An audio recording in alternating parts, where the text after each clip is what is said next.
Sounds good. Nigeria Chambers from Big O Belt Media. Tim and Elliot, thank you so much for your time today. Congratulations. You got one here with your new series, Oh, On thank you, man. Call, coming to Thank Prime you. Video, January 9th. Wow, wow, wow, wow, wow. I First really of appreciate all, that, man. Thank you. absolutely. I feel like there needs to be like a musician or somebody to the right of you all because the way how you all been able to cram in so much in 30 minutes is Yeah, pure magic. yeah. There's We so appreciate it. much that happens. There's a lot on the floor that got left behind. Really? Because obviously, listen, I'm just going to call it what it is. When you start a show and it's under Wolf Entertainment, there's already an expectation that we know we're getting good storytelling. Right. We know that this is a series or show, whatever it's going to be. You put it in the household, everybody's going to enjoy it. There's going to be something for everybody to relate to. But we all know that we're going to have a lot of it for a long time. So when Yeah. you talk about what you have left, I know we are focused on season one. How much more storytelling are we talking about down the future here? I think it's to be determined. Yeah. If you ask us, we've got a lot. And I think that there's a lot of exciting ideas we've been discussing around the future of on call and the future of the on call universe. But that is a larger conversation that we hope to continue to have. Yeah, the stories are endless. We did a lot of ride-alongs, everybody did. And, like I would say 90 to 95% of the show you see, the calls that our officers go on, were real calls that we experienced on our ride-alongs or were told about by the officers we were with. So you go in these cars with these guys and then come out and you've got endless stories. So, I mean, it could go on forever. Yeah. First of all, the buzzword universe here, because how I started thinking about was like, yeah, I actually want to kind of see what their perspective is and their perspective. So I, Right, I love that. right.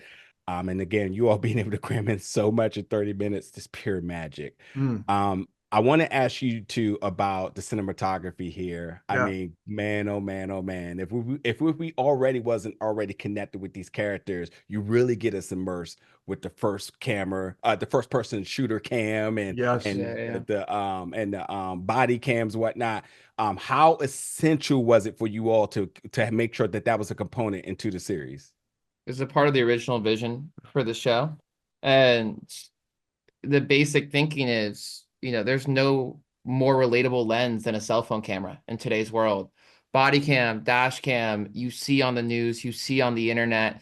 We wanted to give the viewer an experience that felt to a certain extent immersive, at least visceral, like you were on the ground with these folks.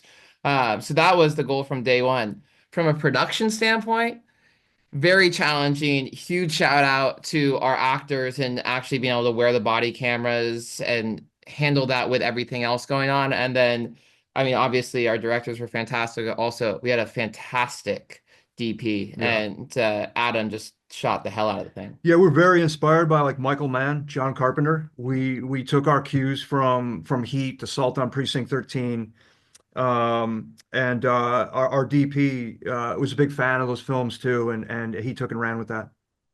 Quickly, I want to ask you about the set culture because I mean you're diving into some very heavy subject matters. I mean you're checking all the boxes when it comes down to the day to day with these characters and with the cops and what they're experiencing on each call. What did you do to really keep your cast uplifted and just continuously keeping like a safe environment for everybody, considering the things that they have to explore with some of the storytelling? I mean, ultimately, it is very serious, the subject matter. It can be, but at the end of the day, we're not curing cancer. We're making stuff up and telling stories to entertain people. And the number one goal when you're doing this is to have a good time, to have Yeah. Yeah. fun. And honestly, that was a job made easy for us by our cast and crew, who I genuinely will go to bat for saying we're the best in the business. No. And from day one, it felt like a family, honestly. So it was not too much of a burden on our end. Everyone came every day with a smile. And I think that also, to your previous question, sort of lends itself to what you see on camera. Everyone was game to experiment and push the boundaries a little bit. You know what, too? A funny thing, if you treat people well, they'll work for you. They'll work well together. You just got to treat people well.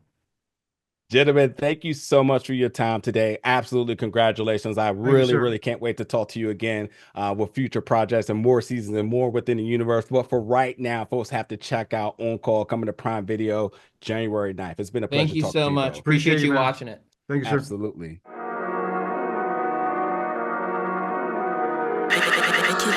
Verité.